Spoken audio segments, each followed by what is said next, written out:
The Welcome to the New Era podcast, the podcast devoted to yada yada yada. I thought you were saying all that off top.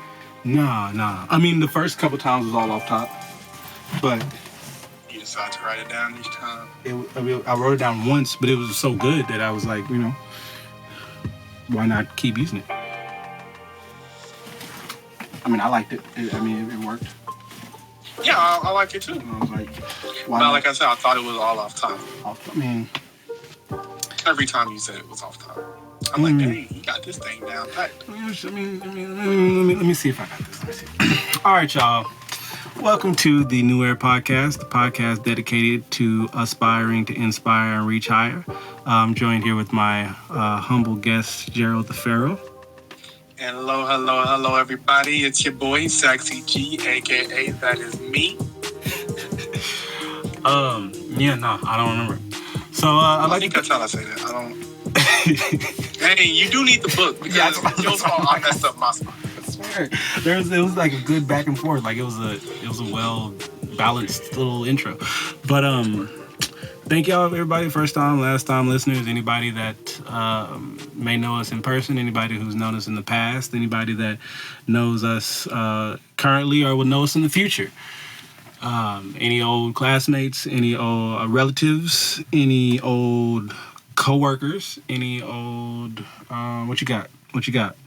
I was gonna say old friends.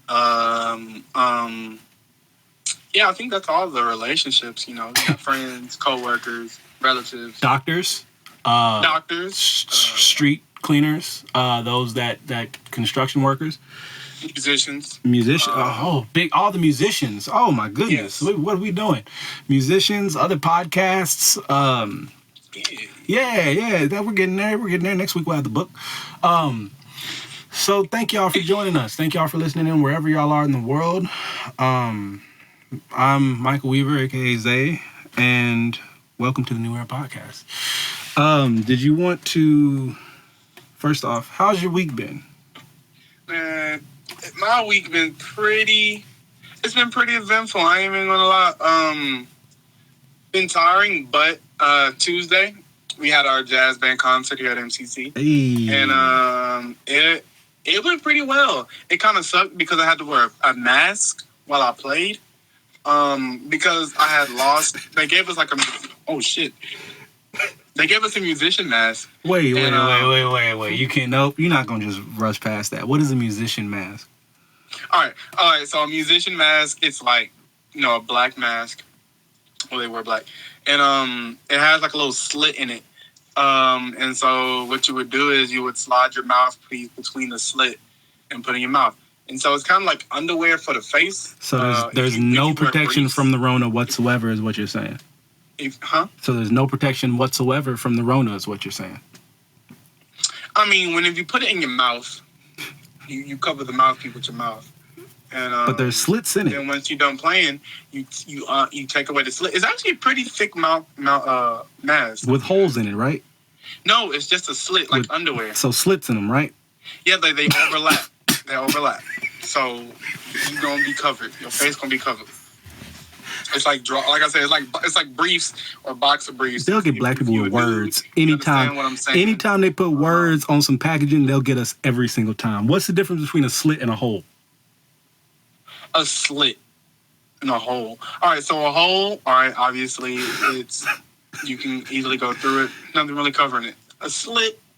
Well, yeah, it's like kind of like a slice vertical down. And things overlap. It's like flaps. They overlap. And yeah. That's all I have to say. That's the type of mask it is. All right. So but I lost that one though. I lost it. That's the thing. I lost that mask. It was a really good mask. I enjoyed it. It was black. It kind of went with every outfit I wore, and I don't know where it went. It's at home somewhere. But I had to improvise and cut out one of those regular, those face surgical masks or whatever that you can buy in those packs or whatever. Oh, so the real ones. Yeah, I have to buy like a legit, the real one. Oh, okay. The blue ones. And I have to basically cut a hole from my mouthpiece And in doing that, I mean, it worked. I was able to get my mouthpiece and everything through. But whenever you play with that, and whenever you have to breathe, you breathe in some of the mouthpiece. And when I'm not mouthpiece, you breathe in some of the mask. And the mask is stuck in your lip. And see, I'll play the saxophone. Y'all, I'll play the saxophone. And so the reed is wood and it has to vibrate. When there is cloth on your mouth and your mouth is on the reed on the mouthpiece, it makes it hard for the reed to vibrate. So that was kind of sucking whenever I was, trying to breathe. I had a mask in my mouth while I was trying to play the saxophone, so I couldn't get out some of the sounds I wanted to. People said it sounded great. They said they couldn't tell, and but you had cotton mouth the entire time. I'll take that. I appreciate that. I could tell. You really had cotton mouth the entire time. Couldn't really breathe, inhaling pieces of mask. Mm-hmm. That's how they're killing us. I couldn't breathe like I wanted to breathe. If I breathe too hard, the mask won't come in my mouth. And if the mask in my mouth, I can't blow nothing. It's like, it's all weird. And it just sucked.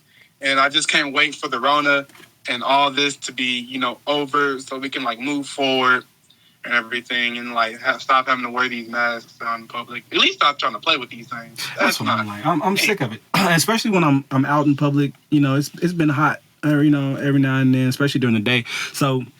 just out, I sweat just naturally, just in the area, social anxiety, whatever, what have you. Mm-hmm. But whenever I'm out, I might sweat, and when I get back to the car, it's stuck to my cheeks. It's stuck. Or if I'm at the tennis court, or I'm playing basketball or something, sure enough, I get done with that walk, that jog, that run, whatever, and it's. I just want to take it off because it feels gross. I need a shower. You know what I mean? You wear your mask when you jog outside?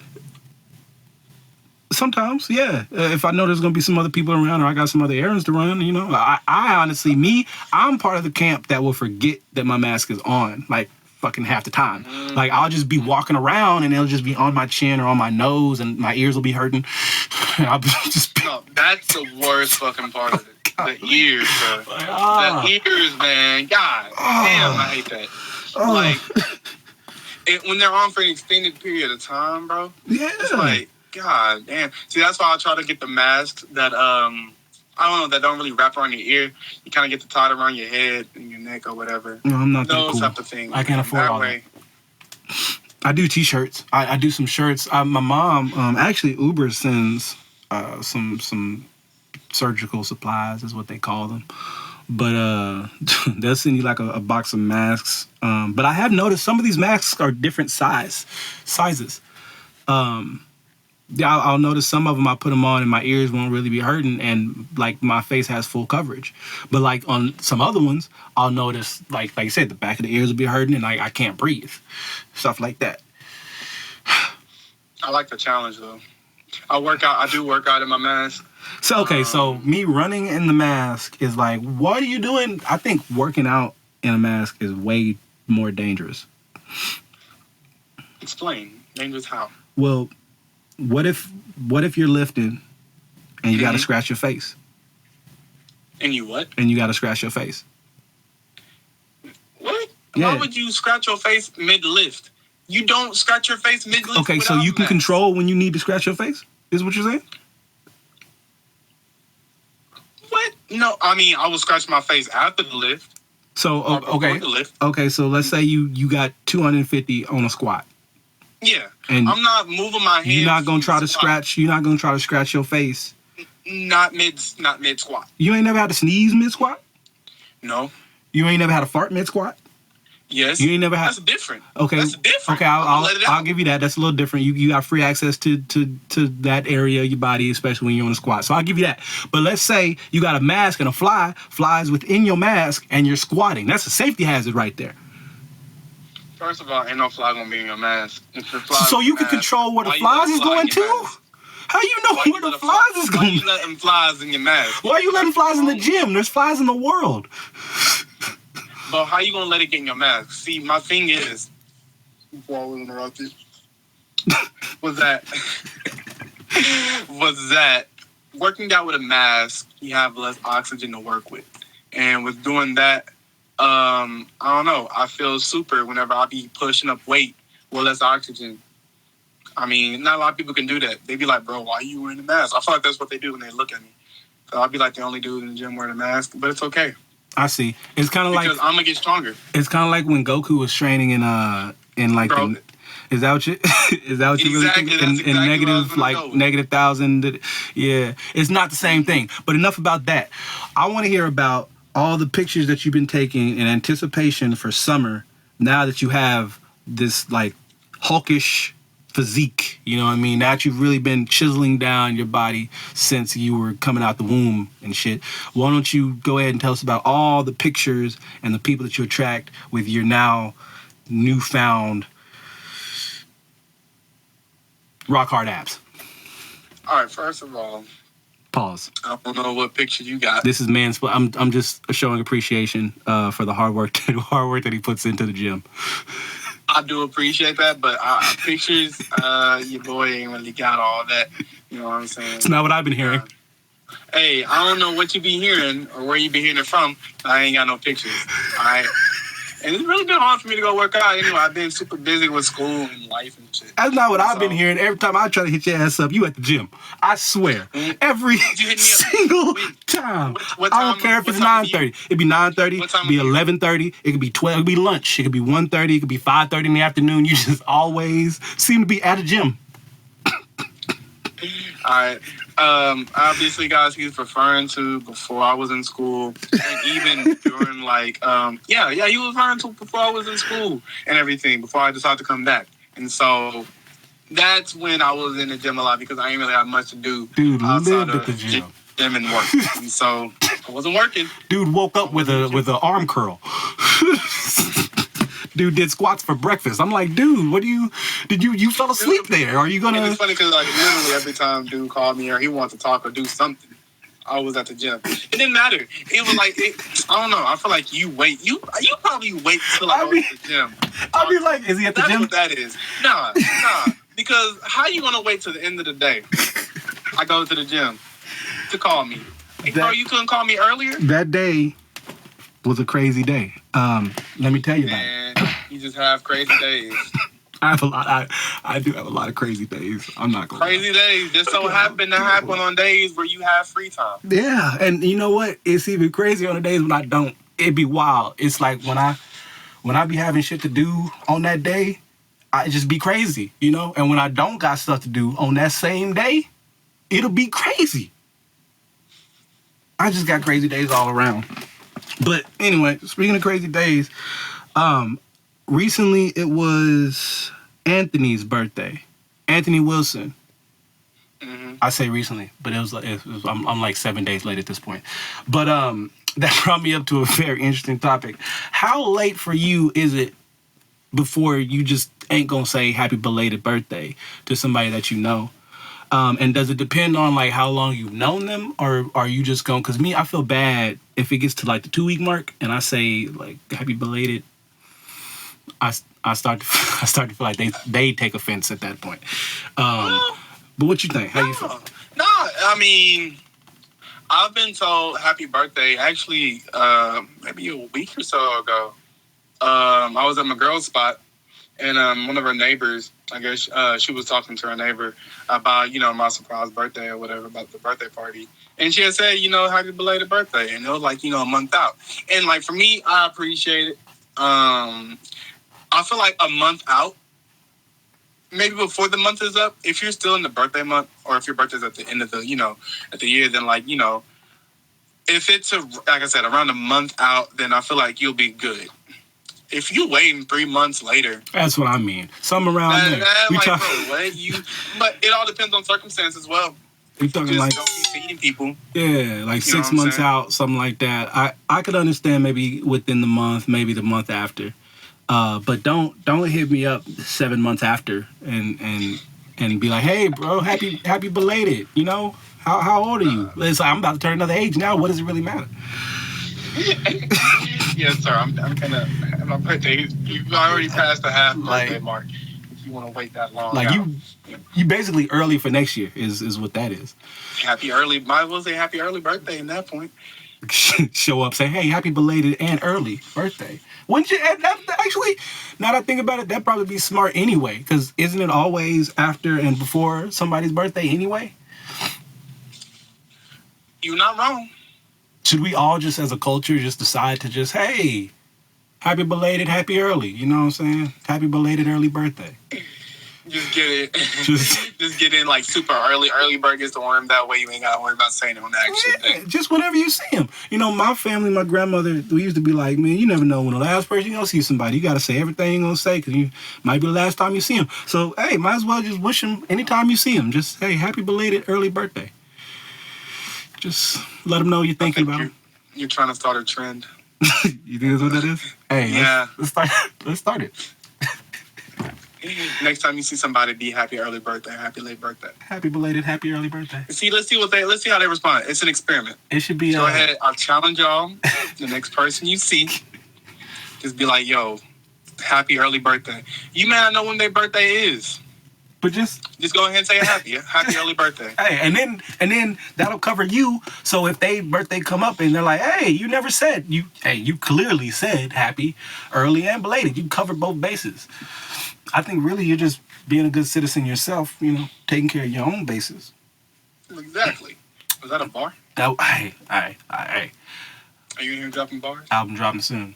I just realized also tomorrow, dun dun dun. One of these days I'm gonna get some sound effects. But tomorrow is Friday the 13th. Huh? Yeah. Spooky Pod. Dun dun dun. That was a Spooky Pod music for now. All right. So sound effects by Zay. That cheapens it somehow. why you gotta say that? Why you? God. I didn't mean to say it. You'll hear Warner Brothers saying who made that shit after they play it. They just play the sound effects. Okay, guys, we're gonna afford sound effects one of these days. We're gonna get there. We're gonna get it. Stuff is slowly working. My grandmother told me sometimes you have a plan and sometimes other people aren't ready for that plan. Mm-hmm. Something to that effect. She be saying that? It was something to that effect. Sometimes I'm probably butchering it. It was something to the effect of, you know, sometimes you may have your plan and you may be ready, but like other people's plans have to align, or like God's timing or something like that. It was real deep and black and spiritual. Like I promise you, it hit. And she was walking into the house while she said it, so like it had an emphasis, an effect. You know what I mean? It was one of those like crossing into the house moments with elderly. It had a profound effect on me, is what I'm saying. But it was one of those gems that elderly black women drop on you. That's good. Mm-hmm. I feel like they be dropping a lot of gems, and sometimes they just be saying stuff. Sometimes. You think so? Yeah, I just feel like people sometimes. I mean, yeah, whenever they be dropping gems, of course, they'll be dropping knowledge. But other times, I feel like they say things to just, you know, I don't know, maybe get on your nerves. Like the whole, the saying, I brought you in, I could take you out. Oh yeah. You know. Oh yeah. That sort of thing, or She ain't wrong though. It's like, well, goddamn, I ain't asked to be here. First of all, I ain't want to be here. I ain't get no. What's the word? Consent. Yeah. I ain't consent to this. This was not my idea. Damn. I didn't know nothing about life before y'all decided to do whatever y'all did. Exactly. You know what I was chilling and non-existent. I was chilling on my dad's nutsack. Just chill. I had the life. I had it made. I had friends. I had warmth. I had probably entertainment. You know what I mean? I don't know what the life inside of a nutsack is like. I didn't know what sadness was. I didn't know what hate was. Hey, so I was just chilling. I was there. Literal definition of chilling, like nutsack embryo, just sperm. You literally just chilling. Yeah, ain't had shit to do. Good days. But yeah, but that's kind of like my thing though. Yeah, the two negatives don't make a positive, stuff like that. Yeah. That mathematically don't even work out. That's not like two negatives if you add those up. Two wrongs don't make a right. Right, that's... An eye for an eye makes the whole world go blind. See... That don't make sense to me. We just be saying, like, you know what, you were... My thing is, I get what y'all trying to say. An eye for an eye, yeah, don't, I guess, retaliate. Don't do what they did to you back to them. But at the same time, if it's an eye for an eye, and I take both eyes off the jump, then what you gonna do? Right. Like, You can't see. you just took somebody's eyes. I'm pretty sure you going to jail at that point because that's got to be like assault or something, right? That's attempted murder or something, premeditated at least if y'all talking about it. And then, what's another one? Like, have your cake and eat it too. Like, now that one, I've always struggled with that saying. I'm not like, gonna lie. really, because I never got it. I mean, what you mean? I can't have my cake. It's literally my cake. and like, and it's most of the time when people use it, that's not even really what they mean. Really, it's more like I want my cake, and then I want another one later.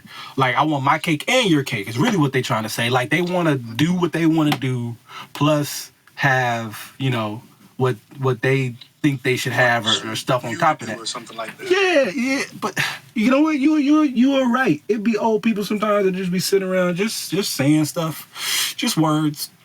They don't know what's going on. But young people too, honestly, like walking around screaming like facts and bet and word true.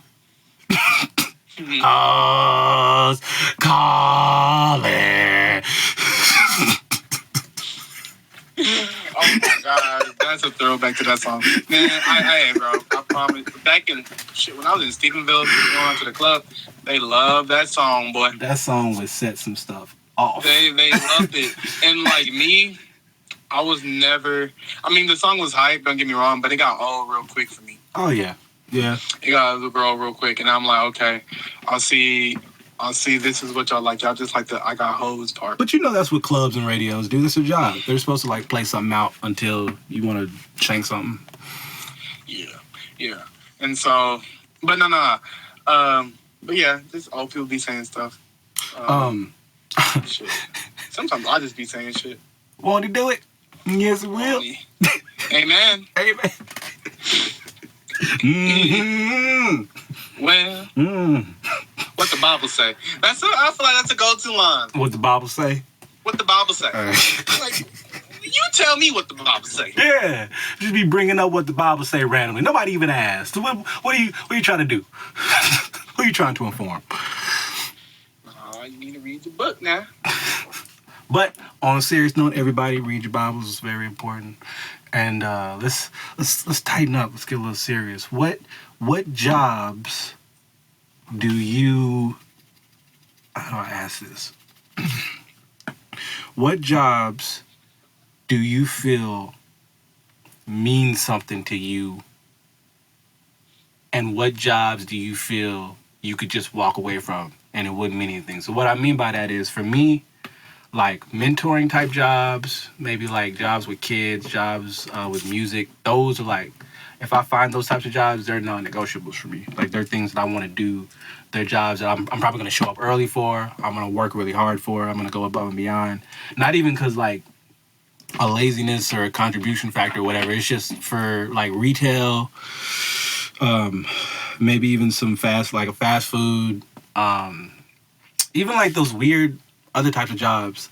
I can't stand, not all of them, but some of them, I can't stand feeling like I'm not contributing or feeling like I'm not really having a purpose at that business or at that company. I don't really like feeling like I'm just a number or that type of thing. I like more having a connection with the company, a connection with the people that work there, and like feeling like there's some sense going on.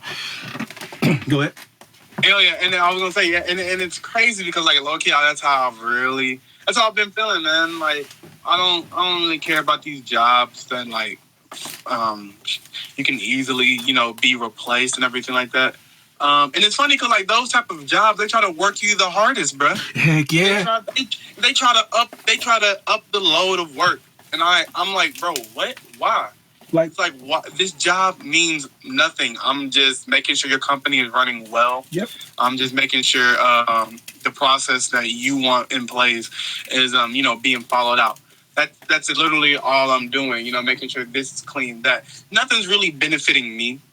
Nothing really benefiting the people that it serves on, I guess, like on a moral or a personal level. It's more or less satisfying their wants and everything like that. Oh, you want food? Oh, here we got you. We got food.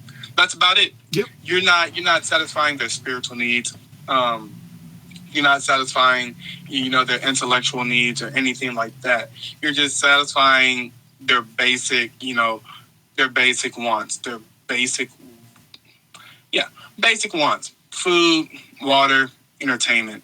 Nothing's really cutting through the soul or going to the soul or whatever whenever you work at, these lower like jobs. So for me, same thing, same boat.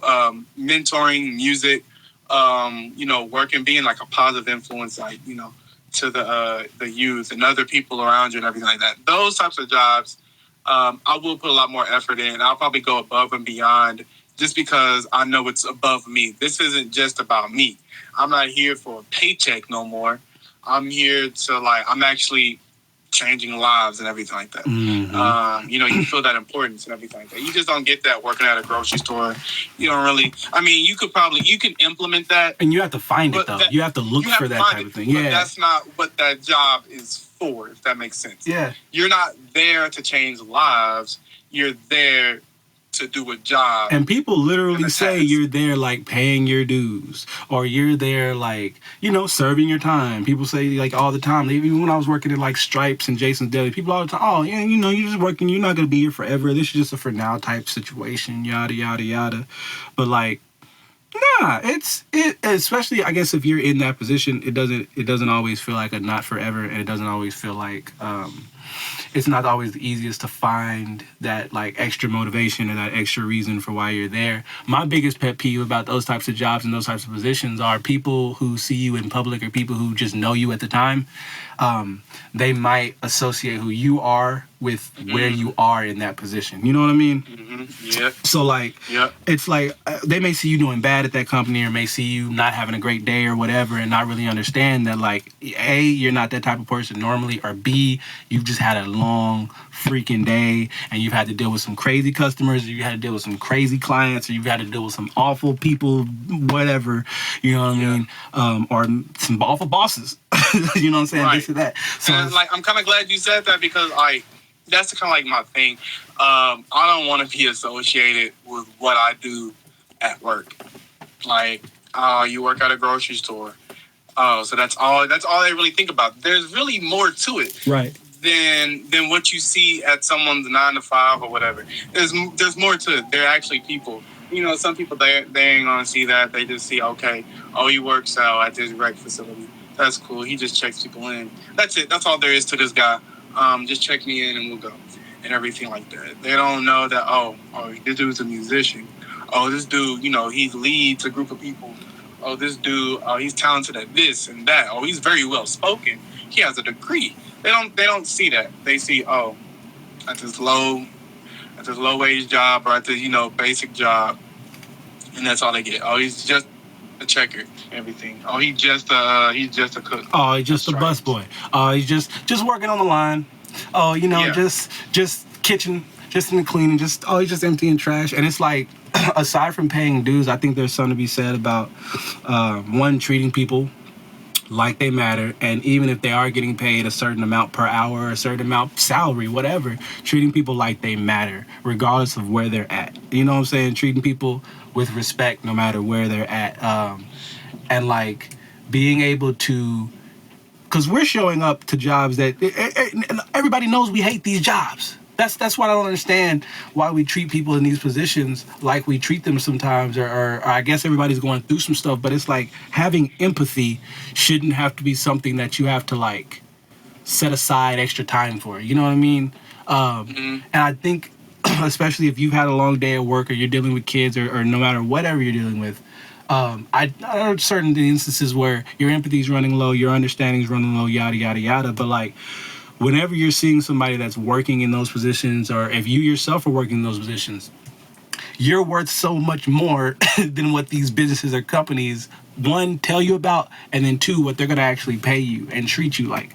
So it's like you have all these skills and all this knowledge, and we're talking about us, but just anybody listening has all these skills and all this knowledge and all these qualifications, and they're wondering like, well, why aren't I making enough, or why am I still struggling, or why, if I've done all the right things, aren't I yada yada yada. And like, it took me a long time to kind of realize sometimes it's those companies and those businesses.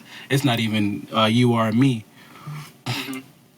And to add on to that, I think what really, I guess makes job makes the company, treat people like that is because there's always people out there that are gonna be like, whatever job it is, they're gonna put that above everything else. They're gonna do that whatever job ties to the best of its ability or whatever, just because it's their job. No other reason. Explain. Not because it's fulfilling, not because it makes them happy, but because it's their job, and that's all they care about is that job and everything. And it's crazy that, to me, that there's people like that who would take a job, especially if it's not as fulfilling as a dream job would be. If they're just working at this restaurant or whatever, say they're just a waiter, or just a waiter or a bus boy or whatever, and they would take that to the utmost. They just want it to be. They want to do the best, or they would take it so serious and everything like that.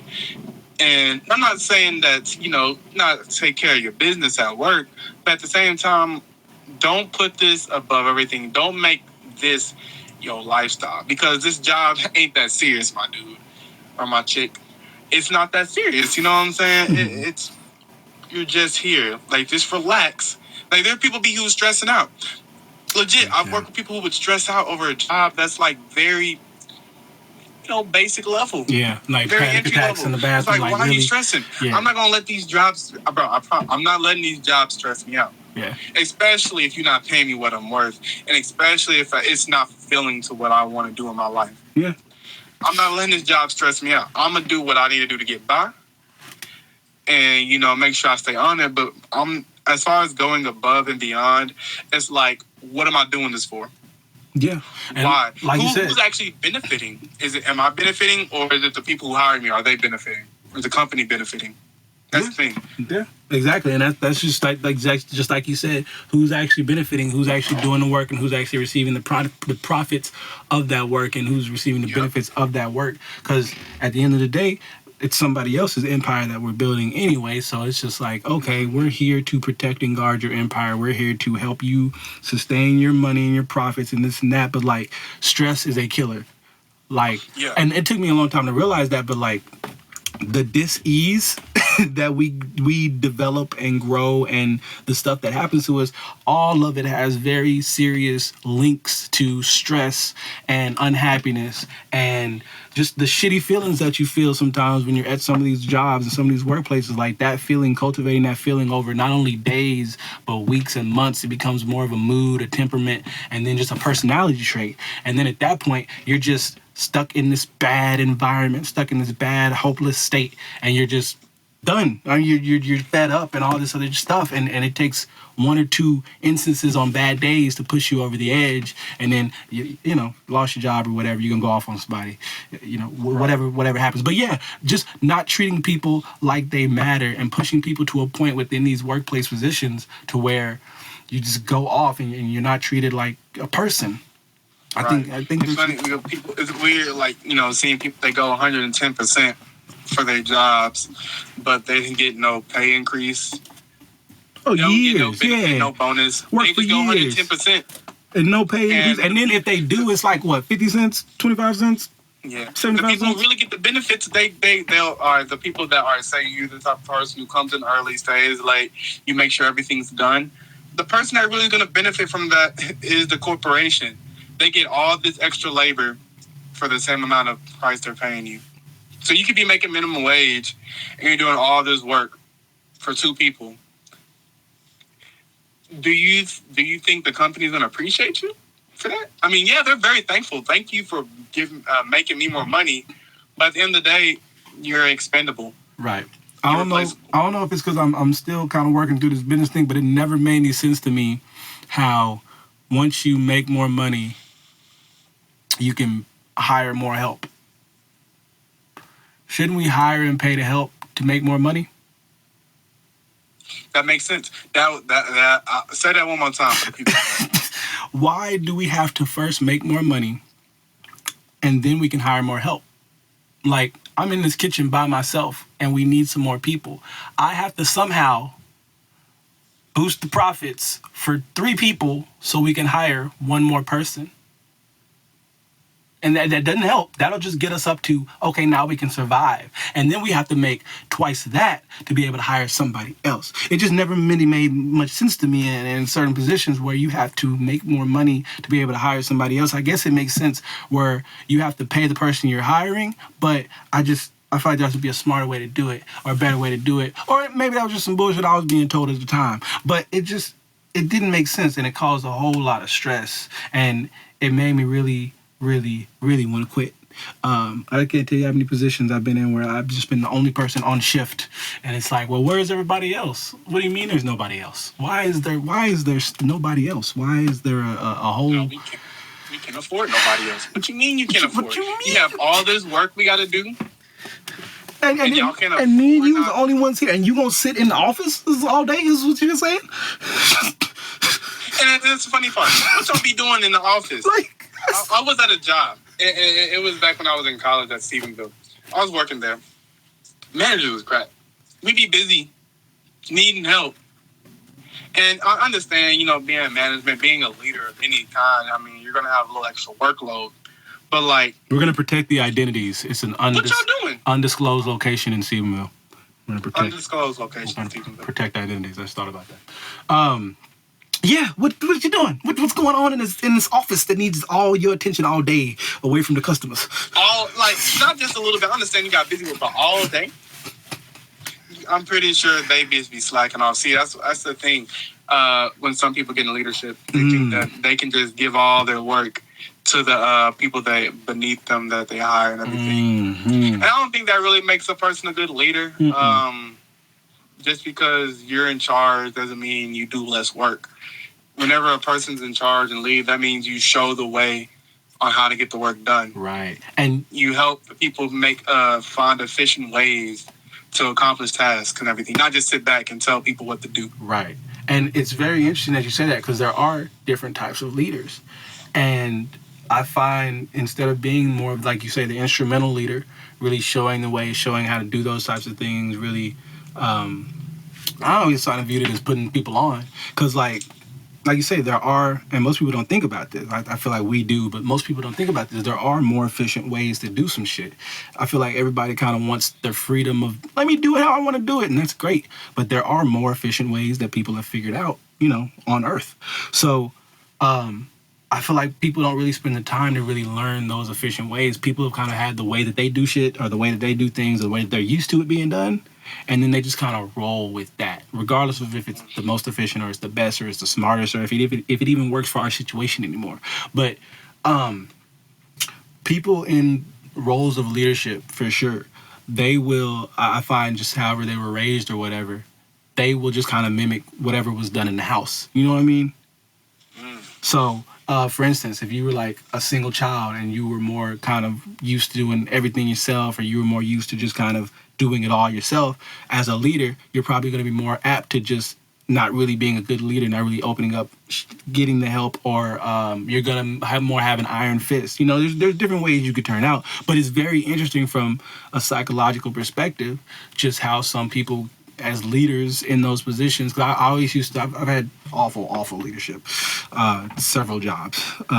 Very few times have I had great leadership, but I notice for sure when it's there, and you notice in the team, and you notice in how everything runs. What's some of your experiences with the different types of leadership? Whenever you have good leaders, it makes going into work a whole lot easier. Mm-hmm. There's been times where you have a really cool manager, and they make people laugh, they make you feel welcome, they make you feel important, everything like that, and you just, hey, they ask you to do something, hey, I got you for sure. You need that done, I got it. We can make it work. And then there's other types of managers who be like, that are just there to do the whole iron fist, just to be in charge. Mm-hmm. That's really the only reason they're in that position of, I guess, leadership. They just want to tell people what to do. And people, genuinely, from my experience, they dislike those type of leaders. They dislike those type of managers because, okay, you're just really here to tell me what to do. You never took the time to get to know me. Never get the time. Also, I want to say we're not judging. All right. I mean, we are, but I mean, we're not judging people specifically. And then also, I know me. I've been there. I've been all these types of leaders and all these types of followers and whatever. I know I've been a lot of different places, in terms of like mistakes or whatever. So like, there was one time when I thought an iron fist was the way to go. I feel like all these are lessons. I think you posted something on Twitter one time that was like, all of your business mistakes become your greatest lessons, or something to that effect. Yes, and shout out to Reason. I got that from, I think that was the Soul Part 2. Yes. That was on that song. So shout out Reason if you're listening. Dude's a phenomenal rapper. That was but yeah, a bar. I did post that. It was a whole bar. It was dope.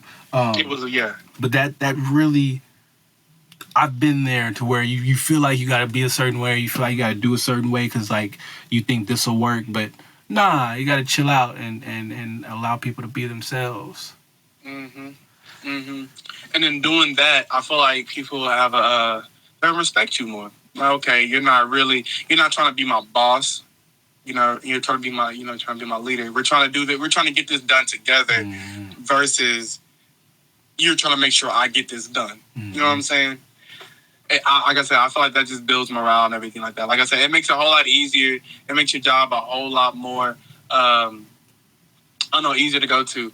I don't know, like what's some jobs where you've been to where like, you know, the environment was toxic? Never mind. I'm triggered. I just realized it was a really good. It was a nice segue. I'm not gonna lie. I'm gonna march. right past that. Yeah, we ain't got. One day we'll talk about it. We'll talk about it one day. Just not pod 3. This is not pod 3.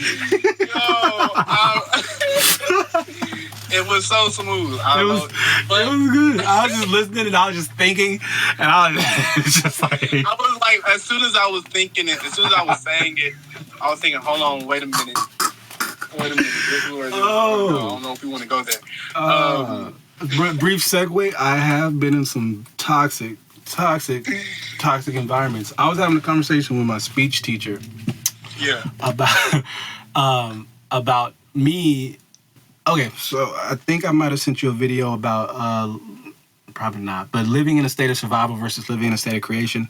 I don't think you sent me that one. Okay. So what I realized is, according to, I'm probably going to butcher this, but Maslow's hierarchy of principles, the first 2 levels are like family. I think family might be the second or third, and then like the first one is like support. And to be felt, seen, and heard. Not like felt physically, but to be heard, seen, and just connected with. And so in terms of a human being, we're all just growing organisms that are responding to stimuli, and you know, we're all just in the environment and stuff like that. And when you think about it like that, it becomes really easy to understand that like we as organisms need those first 2 needs met before we can move on mentally to focus on those other levels.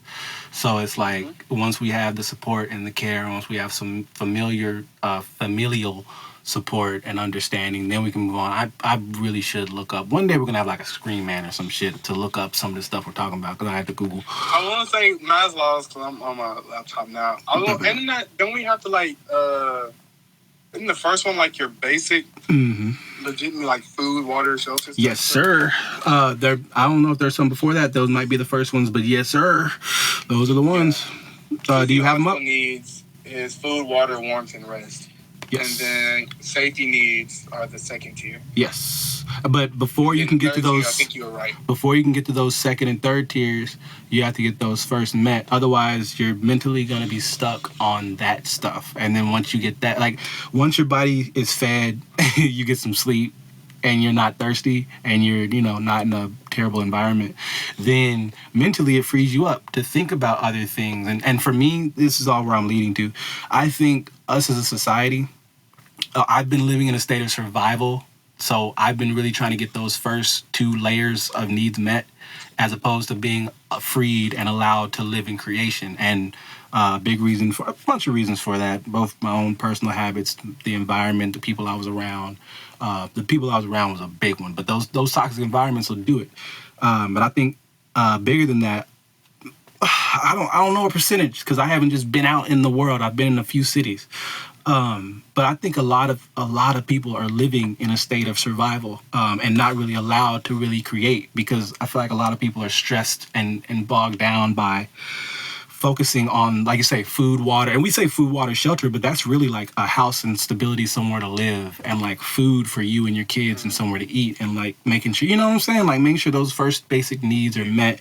And then you can worry about like, okay, the income for us. And then like special memories and traditions and family and all these other great things that we as citizens and people have layered on top of the human experience. But ultimately we had to focus on those first two, or we just, we'll just be in circles in those first layer. Can you hear me? Oh, can you hear me? Hello? Oh, hello? Yo. Can you hear me? Yeah. I don't know. You're breaking out. How bad is it? I don't know. You were talking, then you stopped. I don't know if you stopped talking on purpose or it just cut out. I think it just cut out. I didn't touch anything, and I was still kind of saying some words. I heard you say hello, so I could tell it cut out or something. Okay. I'm hearing you now, though, of course. Is it clear? Or is it... Yeah. Okay. But yeah, that was basically, just being in those first two. Like, I think if we don't really get those first two, and not just, it's not like you get those first two and you're done. It's like on a daily basis. On a daily, sometimes multiple during the day, you have to keep those, not keep them fed, but you're going to cycle through the levels. Oh, yeah. Yeah. For sure. Yeah. For sure.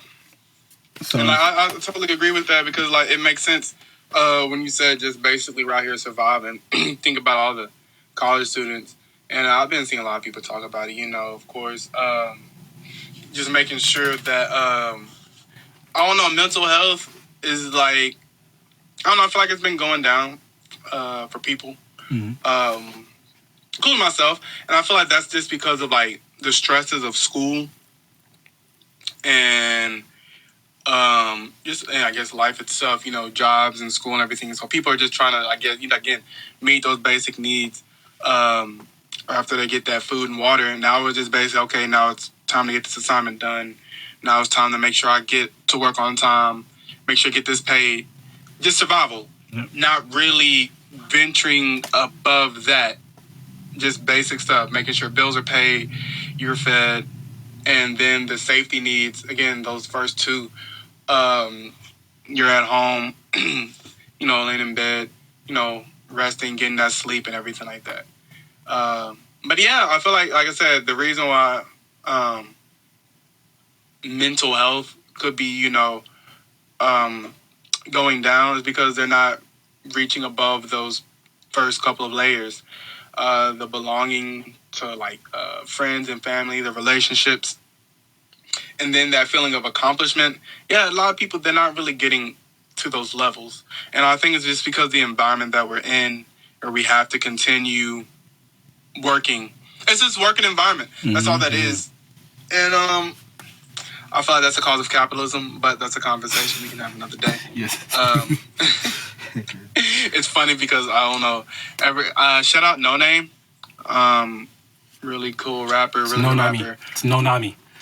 No Name. Very talented woman, very educated woman. And I don't know, ever since I've been, really following her and listening to her and everything like that, I don't know, everything kind of goes back to, capitalism being evil. But it's okay. That's, again, like I said, it's a conversation we'll hold on another day. But yeah, until we get these basic needs of like having to not feel like we have to work, and constantly try to progress, whether it be with money or education or whatever. Once we get done with that, then we can finally free up that time to build relationships, to have that feeling of accomplishment, everything like that. But until then, a lot of people our age, they're really, struggling out here. Especially in time like this. Fuck Rona. Yeah. No, it's really messing people up. And, it's, with whoever was in presidency, whoever was in office and stuff, it was not helping. It was a lot. It was all just kind of adding on to the stress. The climate was just toxic. It was just... It was troubling times for sure. And the Rona was quarantining everybody and making everybody kind of weird, and people was dying and getting sick left and right, and so it was really it was shaking a lot of stuff up. It was rough for a while. But speaking of, I think you had brought it up earlier. I think you brought up with you said something about the presidency or something. But how do you feel about Biden and everything? I think that was one of your topics. Oh yeah, that's good. Yeah, I was gonna say, yeah. Speaking of presidencies and everything like that, we do have a Terrible transition. new president elect.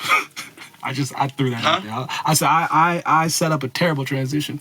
You had said something about no, you said a very educated woman, and Kamala Harris. Oh no, Kamala Harris had popped into mind. Oh yeah, yeah. But speaking of presidency, got a new one, and I don't know.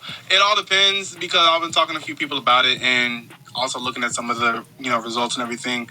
Looks like the House and the Senate may still be predominantly or majority red Republican, and so who knows what Biden's gonna be able to do in that. But you think it's gonna be like another Obama candidacy where he tries to? Possibly. I feel like he'll be there.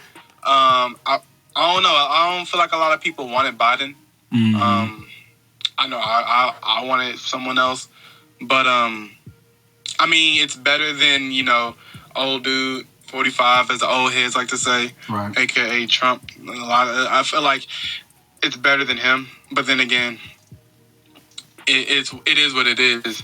But since we are going to be bringing in a new president come January, what would be your, first, the things you would like to accomplish in 100 days? I think that's what it would call, like your 100-day plan, everything. And so I think for Biden, his 100-day plan involved, getting COVID under control, getting vaccines, distributed out. Yeah, that's some of the things in his 100-day plan. But what would be your 100-day plan if you were elected president? So I was pre-COVID. Pre-COVID, no COVID. COVID's done. Okay. But yeah, because I feel like that's, of course, you want to get rid of that shit. Yeah. But outside of that, so what would you do? I would deal, honestly, probably with some of the things we were already kind of dealing with. So the economy is always a big one. Trying to get that back on track, especially, we're talking about no Rona, so, but it's about time. We're overdue for a recession or a depression of some sort, so I would try to get that back on track. And then I would deal with, like I was saying, policing the cities, not like literally policing the cities, but I would deal with how the policing systems in those cities were functioning. I would look at the infrastructure of those towns, cities, states. I would meet with my cabinets and really try to figure out what else is a bigger issue. I honestly don't know too much about the larger national issues like that, aside from the things happening. I don't think these are really national news, but the things happening like in California with the wildfires, the things happening. I know there's like some famines going on in several places that need water and food, and I know like Flint needs clean water and several other places around the U.S. I know like overcrowding is a big issue in the projects in like places like New York and generally just the East. In general, they have a lot of issues with there's basically a war going on in New York and this and that and in the Bronx and those types of areas, and it's just kind of been allowed to happen. But yeah, I would deal with a lot of those issues just based off the things that I've been reading and seeing. Shout out to Stevenson. Very well known, very well respected, very, very knowledgeable, educated man. But I've been listening to a lot of what he's been saying lately, just with the civil rights issues that have been going on. Because I was wondering where, not where it all ended, but how that had been going, and especially what we've been seeing with like Al Sharpton kind of coming up and speaking with the 100 years of marching going on, and things didn't end with Sharpton and Martin Luther King and Malcolm X. Things didn't end there. Brian Stevenson is still on the fight and stuff like that, and him and several other people. I've been giving speeches. I've been just kind of listening doing some research. But yeah, I would start with a couple of those I say national security, but like I say, black people being murdered. So the policing and stuff like that, and the economy. And honestly, like farming and stuff like that, I would like to go back to some of those things. Not go back to them, but work on those things. I think a lot of our food and a lot of our handling and containment and shipping and a lot of that stuff is really fucked up right now. I think a lot of our food is really in a bad position, especially with the seasons being what they are. It's not getting as cold as it used to be, so it's just the climate's being weird. What about you? Me, first order of business, legalize marijuana. Oh, all right. All right. First order of business. First order of business. First order of business. You gonna sign the green. That would be first thing I'll do. Sign the green. First thing I would do. I'm over here thinking about what real issues might exist. What the hell am I doing? Like we a serious pod. I should have just said bad bitches everywhere in the White House. What am I doing?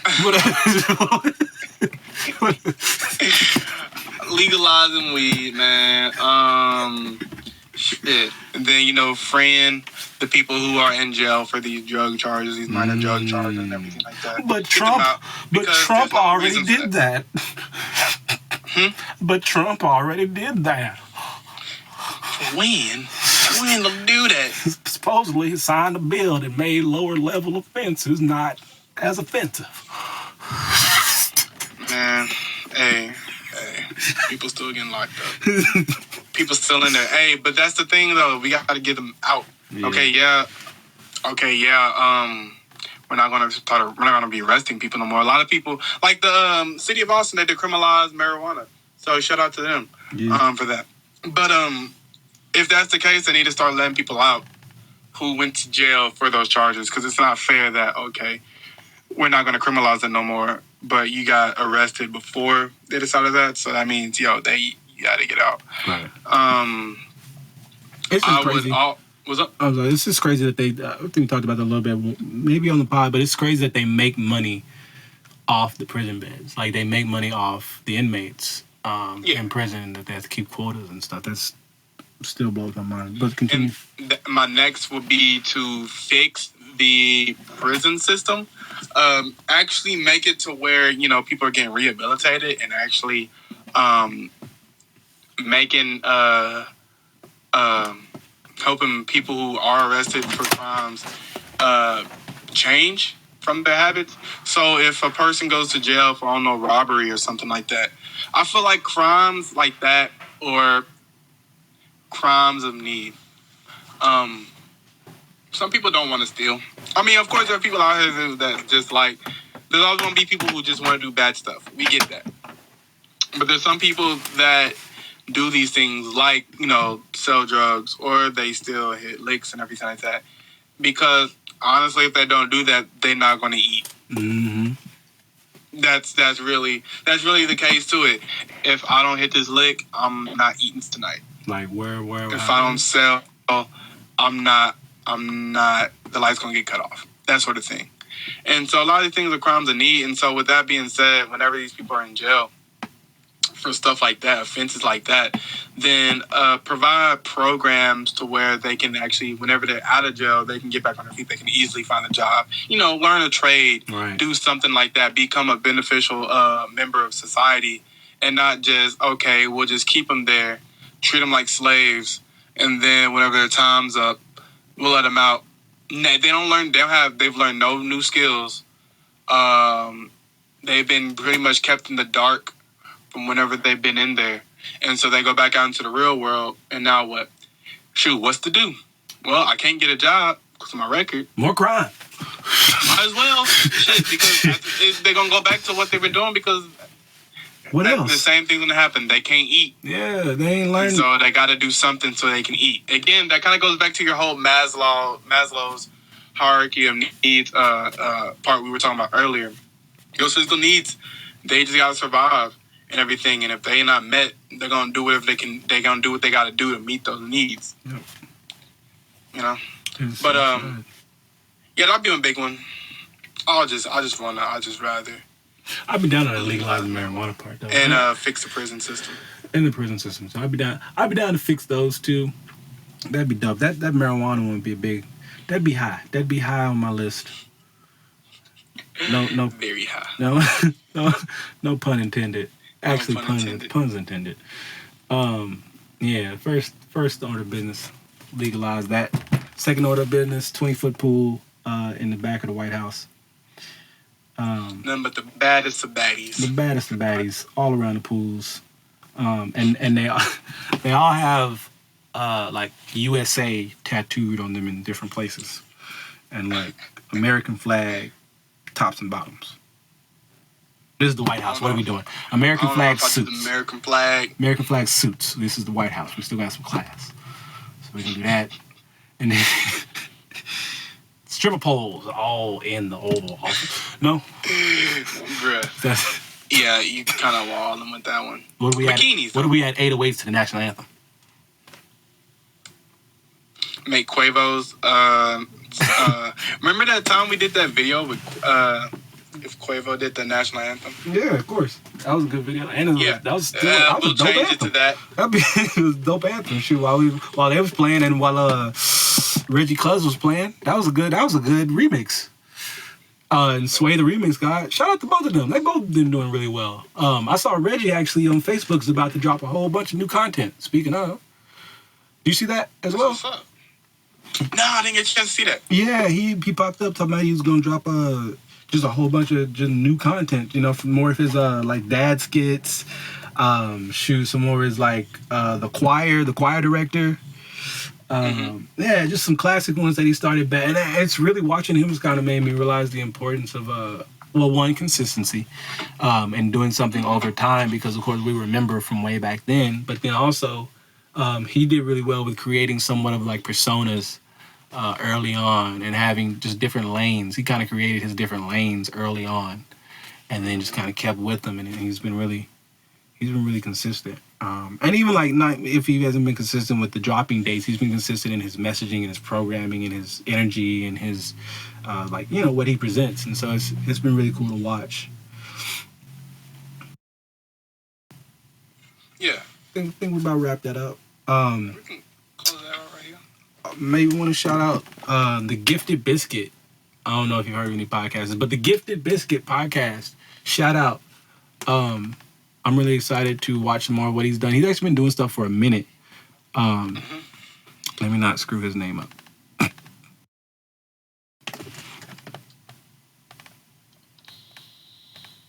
If anyone's wondering, that's what it sounds like to type on a phone. That's 2 feet away from the microphone.